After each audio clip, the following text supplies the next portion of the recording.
हमारे पास यहाँ एक सवाल है जो कि अक्सर आपको पास पेपर्स में नज़र आएगा कराची बोर्ड में कि आप क्या करें, डिफ़ाइन करें हीट इंजन को कि एक हीट इंजन क्या होता है या एक आइडियल हीट इंजन क्या होता है, क्या उसकी प्रॉपर्टीज़ होती हैं। आइडियल हीट इंजन या फिर हीट इंजन डिफ़ाइन करना होता है। उसके साथ साथ आपके पास कार्नो साइकिल क्या होती है या कार्नो इंजन क्या होता है, ये पूछा जाता है। और फिर कहा जाता है कि आप क्या करें, ड्राइव करें फार्मूला या रेलेवेंट इक्वेशन इसकी एफिशिएंसी के लिए। तो इसकी एफिशिएंसी का जो फार्मूला होता है वो भी ड्राइव करना होता है। तो इन चीज़ों को समझ लेते हैं कि क्या है और किस तरह आंसर करेंगे। तो सादी कार्नो ये एक फ्रेंच फिजिसिस्ट हैं।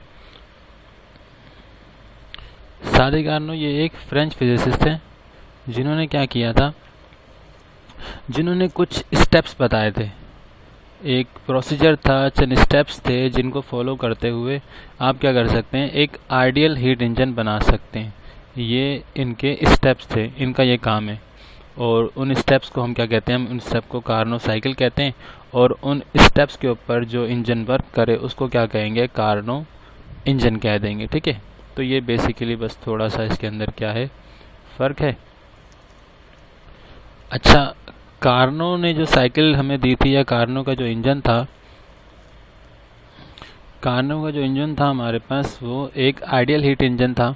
आइडियल हीट इंजन कहने का मतलब ये कि इसमें किसी किस्म का कोई लॉस या इसके अंदर किसी किस्म की जो हीट लॉसेस या फ्रिक्शन लॉसेस इसके अंदर बिल्कुल भी नहीं होंगे। ठीक है, और ये आपके पास कंपोज होता है या इसके जो 4 स्टेप्स होते हैं, 4 स्टेप्स के ऊपर ये या 4 प्रोसेस आप कह सकते हैं, उनके ऊपर ये मुश्तमिल होता है। उनसे गुजर कर कार्नो साइकिल जो है वो कंप्लीट हो जाती है, जिसके ऊपर कार्नो इंजन जो है हमारे पास वो वर्क करता है। ठीक है, अच्छा, इतनी सारी हीट इंजन की बात हो ही रही है तो ये भी देख लेते हैं कि हीट इंजन कहते किसे।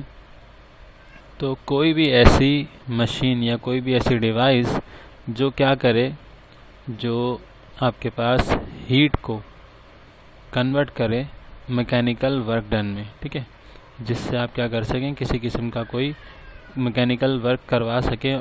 किसकी मदद से, जब आप उसको हीट दें तो हीट की मदद से वो क्या करे, हीट को कन्वर्ट कर दे मैकेनिकल वर्क डन में। तो इस तरह की डिवाइस को हम क्या कहते हैं, इस तरह की डिवाइस को हम कहते हैं हीट इंजन।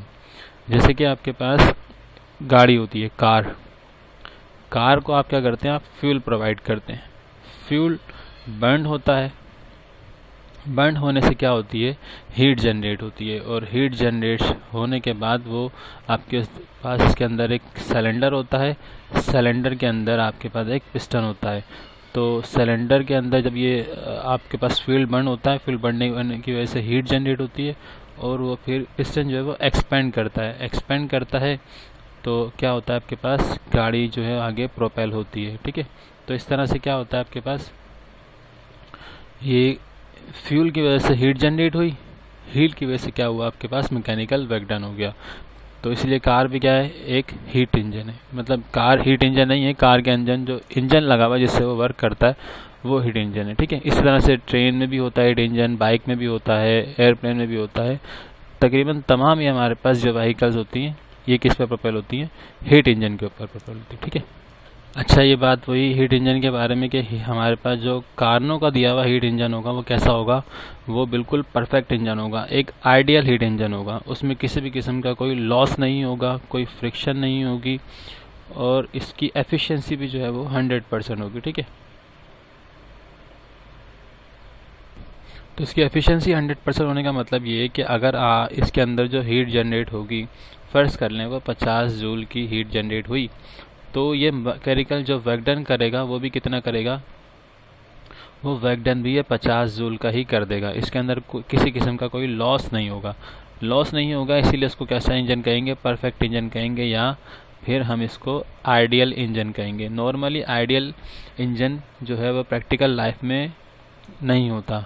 हमारे पास जो, अगर हम बात करें पेट्रोल इंजन्स की, तो पेट्रोल इंजन्स हमारे पास 25 से 35% तक एफिशिएंट होते हैं। यानी कि अगर आपने इनको 100 जूल्स ऑफ एनर्जी दी, हीट जनरेट हुई 100 जूल्स ऑफ, तो आपके पास तकरीबन सिर्फ 25 जूल्स या ज़्यादा से ज़्यादा 35 जूल क्या होगा, मैकेनिकल वर्क डन होगा, जो गाड़ी आगे प्रोपेल करेगी, इससे ज़्यादा नहीं होगा। और तकरीबन 45% तक हमारे पास एफिशिएंट होते हैं डीजल इंजन। जो डीजल बेस्ड इंजन होते हैं हमारे पास, वो ज़्यादा से ज़्यादा कितने होते हैं, 45 to 50% तक हमारे पास वो डीजल इंजन एफिशिएंट होते हैं। रियल लाइफ में 100% एफिशिएंट इंजन एग्जिस्ट नहीं करता, ठीक है। 100% एफिशिएंट इंजन जो है वो सिर्फ और सिर्फ कागज़ पर जो है वो नज़र आ सकता है, जो कि किसका था, हमारे पास शादी कारणों का दिया हुआ था, ठीक है। ये हमारे पास अब वही बात कि इसमें क्या होगा, शादी के दिए हुए इंजन में क्या हीट जनरेट होगी, हीट जनरेट होने से हीट कन्वर्ट होगी मैकेनिकल वर्क डन में, मैकेनिकल वर्क डन में कन्वर्ट होगी, यानी कि ये क्या है, आपके पास हीट इंजन है और ये 100% एफिशिएंट होगा। अब बेसिकली समझ लेते हैं कि कार्नो का जो साइकिल थी, कार्नो ने क्या किया था। तो इसके लिए समझना पड़ेगा आपको। फ़र्ज़ कर लें ये आपके पास जो वाइट कलर का पूरा आपको नज़र आ रहा है, ये आपके पास एक इंसुलेटर है, ठीक है। ये इंसुलेटर है, इसके लिए आपको ना 3 चीज़ें चाहिए होंगी। आपको एक इंसुलेटर चाहिए होगा और एक हॉट रिजर्वायर चाहिए होगा। हॉट रिजर्वायर भी कैसा, इन्फिनिट कैपेसिटी का, मतलब कि आपको इसमें से अगर 100 जूल हीट चाहिए तो इसके पास हो, अगर आपको 1000 जूल हीट चाहिए तो इसके पास हो, अगर आपको 1 लाख जूल ऑफ हीट चाहिए तो भी इसके पास हो। Infinite amount of heat capacity हो इसकी, जितनी हीट आपको चाहिए ये प्रोवाइड कर सके और इसके खुद के टेम्परेचर पे किसी भी किस्म का कोई इफेक्ट ना पड़े, इसका टेम्परेचर जो है वो मेंटेन रहे, ठीक है। बिल्कुल इसी तरह से आपको चाहिए होगा एक हीट सिंक। हीट सिंक भी ऐसा होना चाहिए, कोल्ड रिजर्वायर, या इसको आप क्या कह सकते हैं, इसको आप हीट सिंक भी कह सकते हैं। हीट सिंक यानी कि इसमें क्या होगी, हीट एब्जॉर्ब होगी, जो चीज़ एब्जॉर्ब करती है उसको सिंक कहते हैं, और जो जहाँ से कोई चीज़ अगर जनरेट हो तो उसको हम सोर्स कहते हैं। तो हमें एक हीट सोर्स चाहिए होगा इन्फिनिट हीट कैपेसिटी का, और एक हमें कोल्ड रिजर्वायर या फिर हीट सिंक चाहिए होगा इन्फिनिट अमाउंट ऑफ कैपेसिटी का, ठीक है। इसको अगर हम 1000 जूल ऑफ हीट इसको दे दें तो भी इसके टेम्परेचर पे कोई फ़र्क ना पड़े, अगर हम इसको 1 लाख जूल ऑफ हीट दे दें तो भी इसके ऊपर टेम्परेचर पे कोई फ़र्क ना पड़े। तो इस तरह का रिजर्वायर हमारे पास क्या कहलाएगा, कोल्ड रिजर्वायर, सही है, ऑफ इन्फिनिट कैपेसिटी। लेकिन ये दोनों चीज़ें क्या हैं, आइडियल हैं, रियल लाइफ में एग्जिस्ट नहीं करती, ठीक है। लेकिन कार्नो की साइकिल में ये चीज़ें एग्जिस्ट करती हैं। तो इसका फर्स्ट स्टेप ये है आपके पास कि जो आपके पास सिलेंडर होगा, अच्छा सिलेंडर की भी कुछ प्रॉपर्टीज़ हैं कि सिलेंडर की जो वॉल्स होंगी ना आपके पास, वो इंसुलेटिंग होगी, यानी कि इसमें से वॉल्स में से ना तो हीट बाहर जा सकती है और ना ही बाहर से हीट अंदर आ सकती है। जो अंदर हीट है वो कहीं भी नहीं जाएगी, ठीक है। इसकी बेस जो है वो कंडक्टिंग होगी, यानी कि जो हीट अगर लेगा या फिर हीट आपके बाहर निकालेगा और सिर्फ कहाँ से कर सकता है, ये अपने बेस एरिया से कर सकता है, सराउंडिंग की जो वॉल्स हैं उनसे नहीं कर सकता, ठीक है। और पिस्टन चाहिए होगा, और इसके अंदर आपको एक वर्किंग सब्सटेंस चाहिए होगा, जो कि आपके पास कुछ भी हो सकता है, फ्यूल हो सकता है, किसी किस्म का पेट्रोल हो सकता है, डीजल हो सकता है, लेकिन यहाँ पर हम बस एक कहेंगे कि इसके अंदर क्या है, एक आइडियल गैस है या वेपर्स हैं, ठीक है। तो सबसे पहले हम क्या करते हैं, सबसे पहले हम इस जो हमारे पास सिस्टम है पूरा सिलेंडर, इसको हम रखेंगे हॉट रिजर्वायर के ऊपर। हॉट रिजर्वायर पे रखेंगे तो क्या करेगा, यहाँ से हीट को एब्जॉर्ब करेगा, हीट एब्जॉर्ब करेगा और आइसोथर्मली करेगा, यानी कि जितनी हीट ये एब्जॉर्ब करेगा उतना ही इसकी वर्क डन कर लेगा।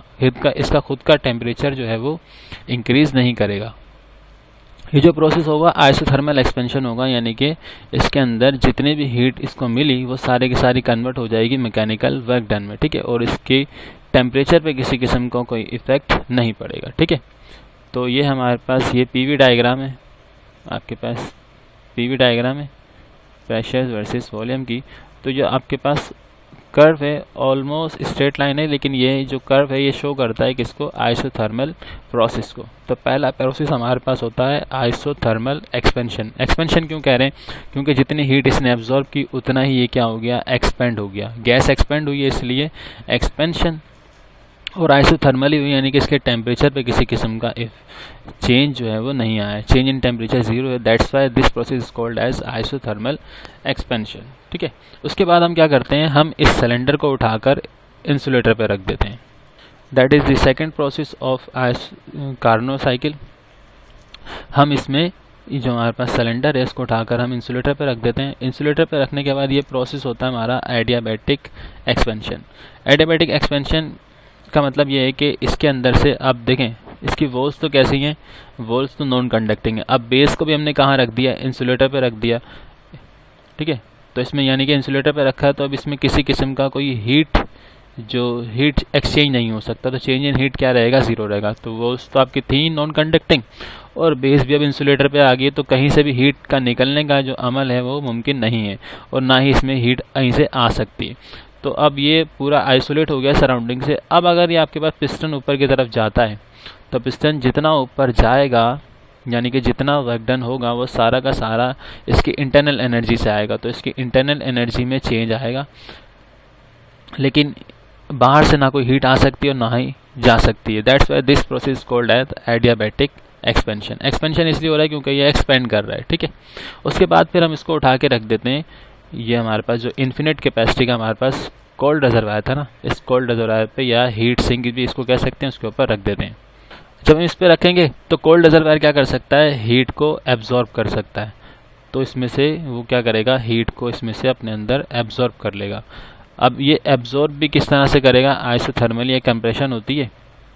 आइसोथर्मल कंप्रेशन क्यों, क्योंकि देखें आपके पास जो ये जितने भी हीट इसमें से कोल्ड रिजर्वायर एब्जॉर्ब करता है ना, उतना ही पिस्टन क्या होता है, नीचे आ जाता है। यानी कि जितनी आपके पास इसमें से हीट कम हुई,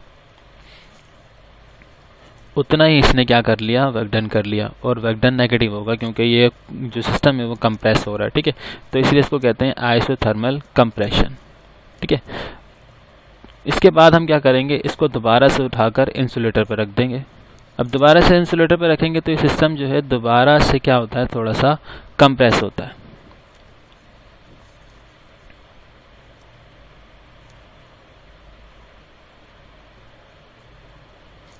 और ये प्रोसेस भी आपके पास कैसा होता है, एडियाबैटिक कंप्रेशन होता है, क्योंकि देखें ये कहाँ पर रखा हुआ है, इंसुलेटर पर रखा हुआ है। इंसुलेटर में किसी किस्म का हीट एक्सचेंज नहीं हो सकता, और सराउंड जो हमारे पास सिलेंडर है, सिलेंडर की वॉल्स कैसी हैं, वो भी नॉन कंडक्टिंग है, तो हीट एक्सचेंज तो कहीं से भी नहीं पॉसिबल। अब अगर सिस्टम जो आपके पास अगर कंप्रेस करता है, तो वो कंप्रेस करेगा तो उसकी जो इंटरनल एनर्जी है वो क्या होगी, डिक्रीज करेगी। That's why this process also called as adiabatic, ठीक है। इसमें भी किसी किस्म का कोई हीट एक्सचेंज नहीं होता। अच्छा देखिए, ये वाली पहले ए से बी हमारे पास प्रोसेस कौन सा था, ये था हमारे पास आइसोथर्मल एक्सपेंशन, ठीक है।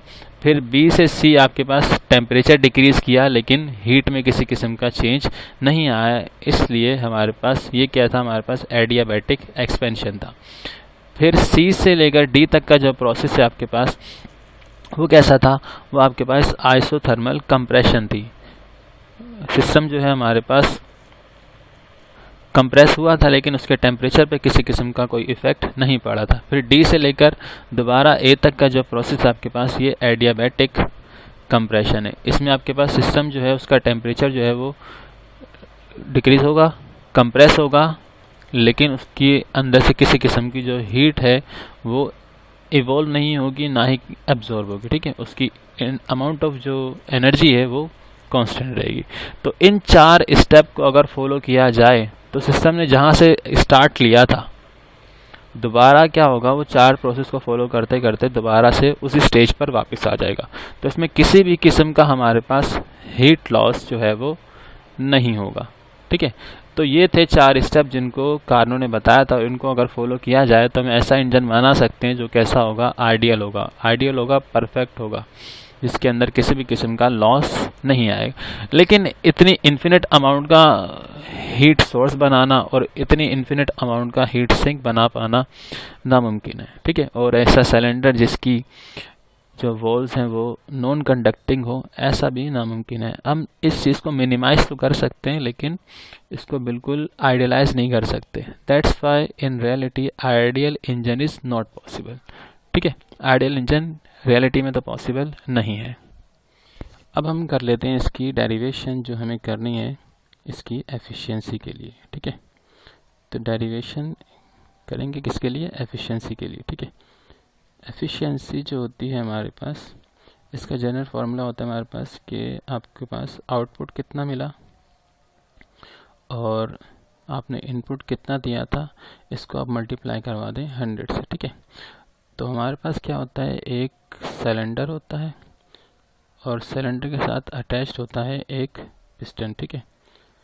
तो हम इसको कहाँ रखते हैं, हॉट रिजर्वायर पर रखते हैं। हॉट रिजर्वायर से ये अपने अंदर क्या करता है, हीट को एब्जॉर्ब करता है। फर्स्ट कर लें जो इसने हीट एब्जॉर्ब की वो Q1 थी, ठीक है। ये कौन सी अमाउंट हो गई, ये जो इसने एब्जॉर्ब की, ठीक है। फिर जब हम इसको इंसुलेटर पर रख देते हैं, उसके बाद फिर कोल्ड रिजर्वायर पर रखते हैं। कोल्ड रिजर्वायर पर जब रखते हैं तो ये क्या करता है, अपने अंदर से हीट को रिजेक्ट करता है, ठीक है। हीट जो ये रिजेक्ट करता है उसको हम कह देते हैं Q2, ठीक है। और इसके दरमियान में जो भी सिस्टम वर्क डन करेगा वो उसको हम कह देते हैं डेल्टा W, ठीक है। जितनी हीट इसने एब्जॉर्ब की और जितनी हीट इसने रिजेक्ट कर दी, उन दोनों का जो डिफरेंस होगा वही हमारे पास वर्क डन के बराबर होगा, ठीक है। फर्ज करें नॉर्मली अगर आप एक बस की या कार की एग्जांपल ले लें, तो फर्ज कर लें फ्यूल के बर्न होने से आपके पास 1000 जूल्स जो है वो हीट बर्न हुई, ठीक है। हीट मिली इंजन को, उसमें से उसने 500 जूल्स का जो है वो हीट जो 500 जूल्स उसने सराउंडिंग में साइलेंसर के ज़रिए और हीट इंजन को हीटअप करने में और जो फ्रिक्शन लॉसेस सबको मिला के 500 जूल जो है वो लॉस हो गया। तो बाकी जो बचा हुआ 500 जूल होगा उसी से सिस्टम क्या करेगा, वर्क डन करेगा, ठीक है। तो जो हमारे पास लॉ ऑफ कंजर्वेशन है वो वैलिड होना चाहिए कि टोटल अमाउंट ऑफ एनर्जी जो है वो बराबर रहनी चाहिए। तो इसी तरह से अगर 1000 जूल एब्जॉर्ब हुए थे, 500 जूल रिजेक्ट हो गए, तो बचे हुए 500 को क्या होगा, वर्क डन होगा, ठीक है। तो यानी कि हमारे पास एक फार्मूला बन जाएगा del W is equals to Q1 minus Q2, ठीक है। अच्छा, एफिशिएंसी के लिए मैं लिखता हूँ न्यू एफिशिएंसी बराबर होगी आउटपुट और इनपुट। आउटपुट हमें क्या मिलेगा, वर्क डन मिलेगा। वर्क डन हमारा आउटपुट है ना, तो डेल W हमारा क्या हो गया, वर्क डन हो गया। अच्छा, इनपुट क्या दिया था हमने, एब्जॉर्ब क्या किया उसने, Q1 अमाउंट ऑफ हीट उसने एब्जॉर्ब की थी, तो इनपुट हो जाएगा हमारा Q1 और मल्टीप्लाई बाई 100, ठीक है। तो ये हमारे पास बस एक दो स्टेप और हैं, फिर ये फार्मूला ड्राइव हो जाएगा। डेल W को मैं पुट कर सकता हूँ Q1 minus Q2 divided by Q1 and this is multiply by 100, ठीक है। अगर मैं यहाँ पे एलसीएम ब्रेक कर लूँ तो Q1 अपॉन Q1 हो जाएगा माइनस Q2 अपॉन Q1 हो जाएगा और ये मल्टीप्लाई हो जाएगा 100 से, ठीक है। अच्छा, ये Q1 से Q1 कैंसिल हो जाएगा, तो बचेगा मेरे पास 1 minus Q2 upon Q1 and multiply by 100। तो ये मेरे पास एफिशिएंसी का फॉर्मूला आ गया, ठीक है। इसको मैं से लिख सकता हूँ nu is equals to 1 minus Q2 upon Q1 multiply by 100 ठीक है। तो ये आपके पास क्या हुआ, एफिशिएंसी के लिए फॉर्मूला ड्राइव हो गया, ठीक है। अच्छा, इसको आप टेम्परेचर के टर्म्स में भी लिख सकते हैं, क्योंकि आपके पास जितना ज़्यादा Q1 होता है उतना ही ज़्यादा उसका क्या होता है, टेम्परेचर होता है। जितनी ज़्यादा हीट आपके पास डिफरेंस होगा उतनी ज़्यादा हीट जो है वो ट्रांसफ़र होती है। तो Q1 जितना ज़्यादा होगा टेम्परेचर भी उतना ज़्यादा होगा, और रिजेक्ट हीट उतनी ज़्यादा होगी जितना ज़्यादा सराउंडिंग का डिफरेंस होगा। तो ये T2 सराउंडिंग का टेम्परेचर और सराउंडिंग में रिजेक्ट होने वाली हीट प्रोपोर्शनल होती है, और एब्जॉर्ब होने वाली हीट और इन्फिनिट सोर्स जो होती है हमारे पास हीट की, उसका टेम्परेचर दोनों आपस में क्या होते हैं, डायरेक्टली रिलेटेड होते हैं। तो इसी वजह से आपके पास ये जो एफिशिएंसी का फॉर्मूला है आप इस तरह भी लिख सकते हैं 1 minus T2 upon T1 and this multiply by 100, ठीक है। अच्छा, न्यूमेरिकल्स वगैरह में जब आप यूज़ करेंगे इस फॉर्मूले को तो एक ध्यान रखिएगा, ये जो Q1 होगा आपके पास ये हमेशा सोर्स की हीट होगी, और Q2 जो होगी वो सराउंडिंग Q2, यानी कि Q1 वो होगा, वो अमाउंट ऑफ हीट होगी जो कि एब्जॉर्ब हुई है, ठीक है। और Q2 वो अमाउंट ऑफ हीट होगी जो कि रिजेक्ट हो गई सराउंडिंग में, ठीक है। इसको मिक्स नहीं कीजिएगा, अदरवाइज कैलकुलेशन में मिस्टेक हो जाएगी, आंसर सही नहीं आएगा, क्योंकि डेरिवेशन करते हुए हमने इस चीज़ को फिक्स कर लिया है। अच्छा, T2 हमारे पास जो होगा वो सराउंडिंग का टेम्परेचर होगा जहाँ पर हीट जो है वो रिलीज होगी, ठीक है। और T1 आपके पास जो है वो सोर्स का टेम्परेचर होगा जहाँ से हीट एब्जॉर्ब होगी, ठीक है। इसको सराउंडिंग भी कह सकते हैं और सिंक भी कह सकते हैं, ठीक है।